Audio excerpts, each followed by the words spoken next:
Hello everyone, Farooq once again. So let's start another beginning for the class 10. Okay, class 10, I have made the slides from chapter number 2, that is the syllabus of your next quarter, and we'll quickly move from all these slides as we have discussed in the class and previously in the videos. So we all know that what is an acid. Basically, acid is a substance that has pH less than that of 7 is called acid. Usually we have came to know the word acidity. Acidity is simply termed when we have a higher amount of acid in our stomach. So we all know that acid is very much required for the digestion of proteins. So acid is present in your body and in stomach, not all over the body. If the stomach acid comes in contact with the body tissue, then there will be only the burning and the death of the tissue will occur spontaneously. Now base is a substance that is pH less more than that of 7 or less than 14 but not lower to 7. So bases basically physically they turn the litmus into blue color, red litmus into blue color. So then we have Arrhenius concept, the first concept of acid. According to this Arrhenius concept, acid is a substance that dissociates in water and produce hydrogen ion, and base is a substance that produce hydroxyl ion. But there were limitation of that particular concept. The limitation was that all the acid could not follow this phenomena. Basically this is required water and does not explain the acidic character of the substance in non-aqueous medium. यानी ये explain ही नहीं कर पाता carbon dioxide के behaviour को, ammonia के behaviour को, sulphur dioxide के बिहेवियर को, नाइट्रोजन ऑक्साइड के बिहेवियर को. सो ये जस्ट उन सब्सटेंस को एक्सप्लेन करता है जो मौजूद होते हैं एक्वस मीडियम के अंदर, पानी के अंदर, लेकिन ये उन सब्सटेंस को एक्सप्लेन ही नहीं कर पाता जो पानी के अंदर नहीं होते. मतलब ये साल्ट के करैक्टर्स जैसे कि AlCl3 है, एल्यूमिनियम ट्राइक्लोराइड, उसको एक्सप्लेन नहीं कर पाता. So these were the limitations का मतलब बेसिकली खामियां होता है. अच्छा, then we have Bl concept, जिसको आप कहते हो ब्रॉन्स्टेड एंड लॉरी कॉन्सेप्ट. इन्होंने इंडिपेंडेंटली ये कॉन्सेप्ट पेश किया था 1923 के अंदर. ठीक है जी. इन्होंने कहा था कि कोई भी सब्सटेंस जो कि प्रोटॉन डोनेट कर ले वो एसिड होता है, और वो सब्सटेंस जो प्रोटॉन एक्सेप्ट कर ले वो बेस होता है. ठीक है जी. Acid is substance that donate the proton. अच्छा, ये कॉन्सेप्ट जो था वो प्रोटॉन की डोनेशन के ऊपर था, सॉरी फॉर दैट, और प्रोटॉन एक्सेप्टेंस पे था. जबकि पहला कॉन्सेप्ट प्रोटॉन डोनेशन पे तो था बट प्रोटॉन एक्सेप्टेंस पे नहीं था. ठीक है जी. अच्छा, अब इसमें भी लिमिटेशंस थी. मतलब ये नॉन प्रोटोनिक सॉल्वेंट्स जैसे कि carbon oxy tetrachloride, sulphur dioxide, again पिछली बार भी सल्फर डाइऑक्साइड को एक्सप्लेन नहीं किया गया था पिछले कॉन्सेप्ट में, इस कॉन्सेप्ट के अंदर भी नहीं हो सकता.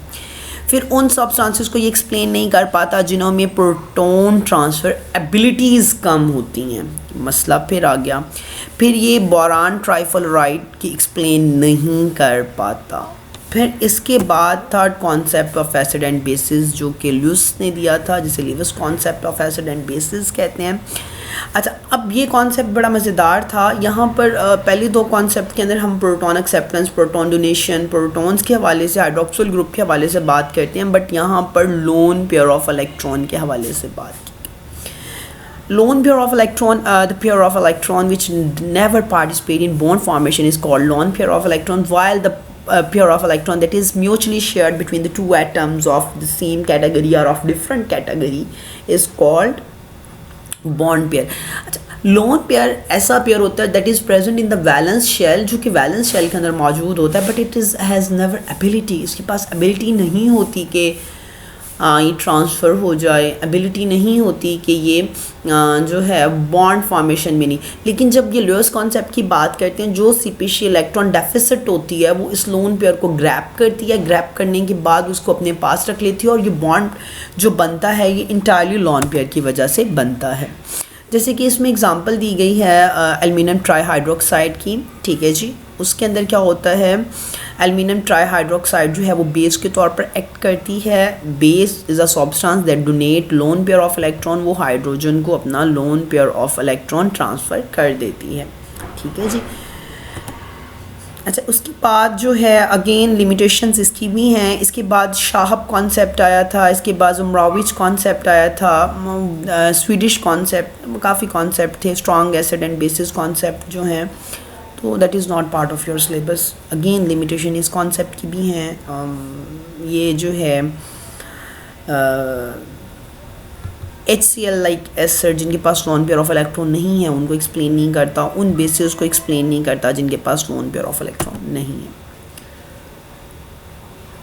मैंने ना एक टेबल बनाया है लियोस के मुताबिक। ये देखें जी, लोन पेयर ऑफ इलेक्ट्रॉन के हवाले से बात हो रही है। ब्रॉन्स्टेड एंड लॉय के हवाले से अगर हम उसको देखें तो उसमें भी बेसिस जो हैं वो lone pair of electron transfer कर देती हैं, हाइड्रोक्सल ग्रुप जो है। अच्छा, अब यहाँ पर आर्हीनियस में बात that was based on hydroxyl and proton, and this concept was based on proton acceptance and donation, and this concept is entirely based on one can say that the transfer of lone pair of electron. अच्छा, इसके बाद मैंने एक और table जो है वो लिया है क्विक रिव्यू के लिए, कि मतलब हम एक ही झलक में इन तीनों कॉन्सेप्ट को पढ़ सकते हैं कि जी इसमें एसिड जो है वो सब्सटेंस है जिसके अंदर हाइड्रोजन होती है, एंड बेस सब्सटेंस है जिसके अंदर हाइड्रोक्सल ग्रुप होती है। एसिड जो है वो प्रोटॉन डोनर होता है, बेस जो है प्रोटॉन एक्सेप्टर होती है। इसमें एसिड जो है वो इलेक्ट्रॉन पेयर के हवाले से बात करेंगे जी, डोनर और एक्सेप्टेंस के हवाले से बात होती है जी। अच्छा, फिर उसके बाद उन्होंने एग्जाम्पलीफाई किया हुआ है। एग्जाम्पलीफाई करने के बाद जो है हमारे पास limited to the proton transfer theory, limited to the water solution, limitation भी एक लाइन की, and that was generalised theory. ठीक है जी, दैट्स ऑल फॉर टुडे। और कल हम इंशाल्लाह ताला जो नेक्स्ट इस क्वार्टर के अंदर चैप्टर है उसको एक क्विकली रिव्यू कर लेंगे इंशाल्लाह। ठीक है जी, तो आई होप आप लोग पढ़ रहे होंगे घरों में। ठीक है जी, तो पढ़िए बच्चे, पेपर्स जो हैं वो बहुत जल्द होने वाले हैं। Have a good day and good life. अल्लाह हाफिज़।